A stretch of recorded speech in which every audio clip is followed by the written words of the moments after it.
Two rooms, two realities, one story that exposes everything about what Chavismo actually became. The first room is in New York. It is a federal detention facility, and inside it, on the eve of a court hearing scheduled for March 26th, sits Nicolás Maduro, the man who ruled Venezuela for more than a decade, the man who declared himself the heir of Hugo Chávez, the continuation of the Bolivarian Revolution, the shield between his country and American imperialism. That man is now alone in a cell in the country he spent years denouncing from every podium and every television screen he could access. He has no state lawyers. He has no government funds allocated to his defense. He has no diplomatic support from the government he built. The Venezuelan state, his state, the state he created and commanded, has sent him nothing. Not a lawyer, not a dollar, not a statement of solidarity. The second room is in Washington. It is considerably more comfortable. It is the kind of office that former American politicians occupy after they leave public service. Wood-paneled, well-staffed, strategically located within walking distance of the buildings where the decisions that matter get made. And in that office, a lobbying contract worth $50 million has been signed. The client is the government of Venezuela, the Caracas government, the same government that flew Maduro's flag for a decade, the same government whose officials stood at microphones and called Washington the empire, called American capitalism the enemy of Latin American dignity, called U.S. foreign policy a conspiracy against the sovereign peoples of the global South. That government just paid $50 million to a former American politician to influence the Trump White House, soften oil sanctions, and secure the political arrangements that keep Delcy Rodriguez's administration functional and protected.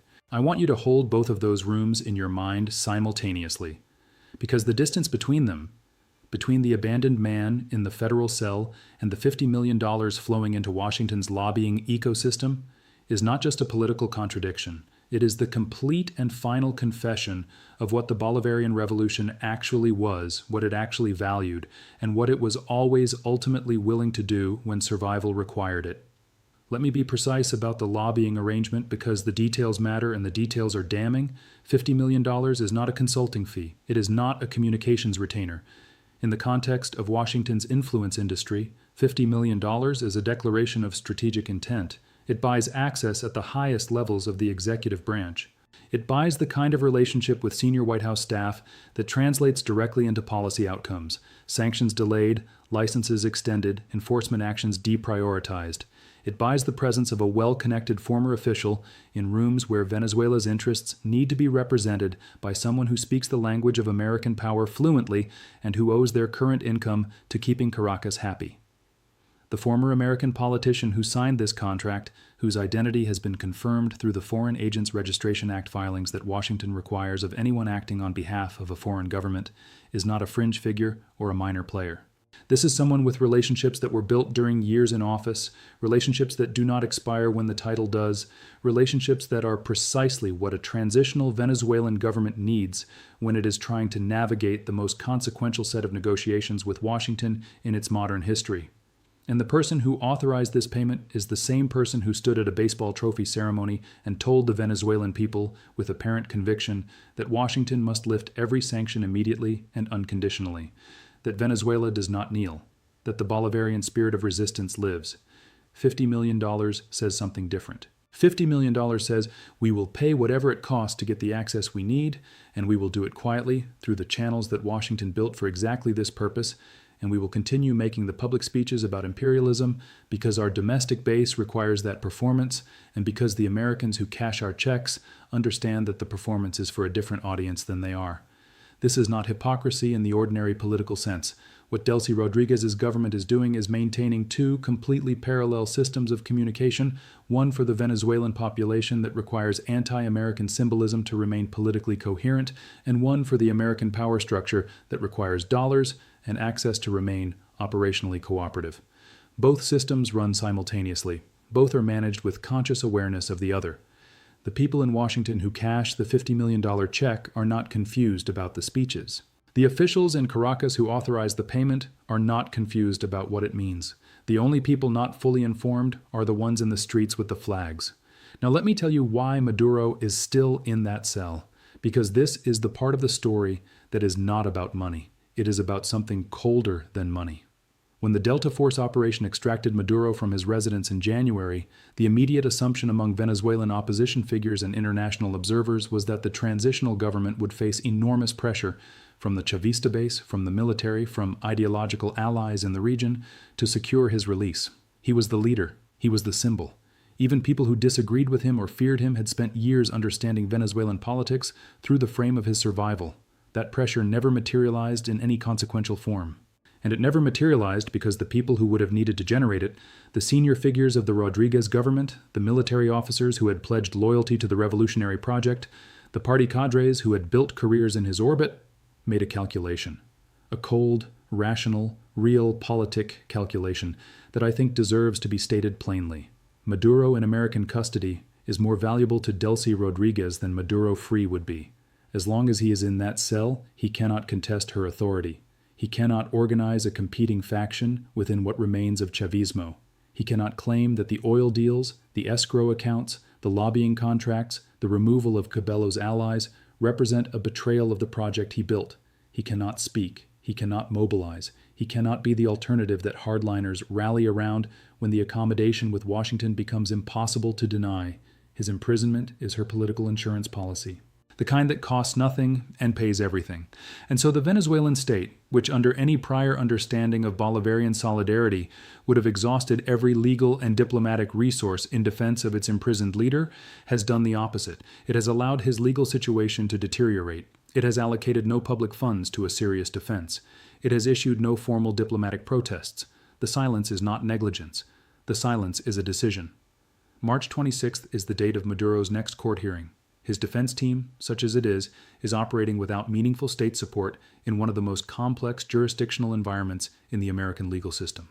The charges against him, drug trafficking, narcoterrorism, conspiracy to import cocaine into the United States, carry sentences that would confine him for the remainder of his natural life. The evidence that federal prosecutors have assembled over years of investigation is substantial. The cooperation of Alex Saab, who knows the financial architecture of the Maduro government in detail that no external investigator could reconstruct independently, makes the evidentiary picture even more difficult. And on the other side of the equation, $50 million is flowing into Washington's lobbying infrastructure to ensure that the government making those decisions about Maduro's prosecution remains favorably disposed toward the government in Caracas that replaced him. Read that sentence again. The government that replaced Maduro is paying the government that is prosecuting Maduro to remain cooperative with the government that replaced him. The circularity is not accidental. It is the mechanism. Maduro's prosecution is the price of the arrangement. His continued incarceration is the proof that the arrangement is real. Every day he spends in that cell is a demonstration, delivered to Washington without words, that Caracas has fully separated itself from the liability he represents and is prepared to operate on entirely different terms. The revolution, in the end, came down to this. A man in a cold cell in New York with no lawyers his government paid for, and $50 million moving in the opposite direction from Caracas to Washington to buy the relationship that his imprisonment made possible. Hugo Chávez spent 20 years building a movement on the premise that Latin American dignity required permanent resistance to American power. That confrontation with the empire was the only honorable path. That any government choosing accommodation was a traitor government that had sold its people for the comfort of its leaders. The government that inherited his movement just paid $50 million to a former American politician to lobby the White House. While the man who called himself Chávez's heir waits in a federal detention facility for a hearing his own government is not funding a defense for. The revolution is over. The invoice settled. $50 million paid to the empire, not despite the ideology, because of what the ideology always was. A performance running parallel to the real business, which was always about who controlled the money and who survived. I want to address something directly because intellectual honesty requires it.